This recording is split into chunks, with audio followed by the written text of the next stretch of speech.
গত 2-3 দিন ধরে এরকম অবিশ্রান্ত বৃষ্টি হওয়ার দরুন চারিদিকে জল থই থই করছে। বৃষ্টি থামার কোনো লক্ষণই নেই। মাঠ ঘাট খাল বিল কানায় কানায় ভরে উঠেছে।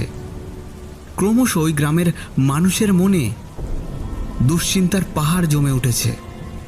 ঠিক এমন সময় নদীর বাঁধ ভেঙে গেল। ওরে সর্বনাশ হয়ে গেছে রে, নদীর বাঁধ ভেঙে গেছে, পালা সবাই পালা। যে যা নিতে পারলো সেটা সঙ্গে নিয়ে ঘর ছেড়ে পালাতে লাগলো উঁচু জায়গার আশ্রয়ের খোঁজে। এই ভয়ঙ্কর পরিস্থিতিতে গ্রামের স্কুল বাড়িটাই ছিল মানুষের একমাত্র আশ্রয়স্থল।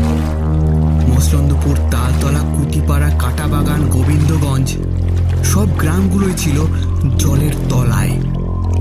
কত লোকজন, গবাদি পশু যে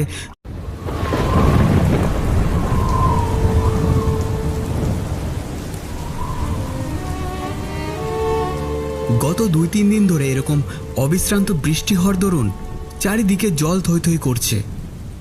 বৃষ্টি থামার কোনো লক্ষণই নেই। মাঠ ঘাট খাল বিল কানায় কানায় ভরে উঠেছে। ক্রমশই গ্রামের মানুষের মনে দুশ্চিন্তার পাহাড় জমে উঠেছে। ঠিক এমন সময় নদীর বাঁধ ভেঙে গেল। ওরে সর্বনাশ হয়ে গেছে রে, নদীর বাঁধ ভেঙে গেছে, পালা সবাই পালা।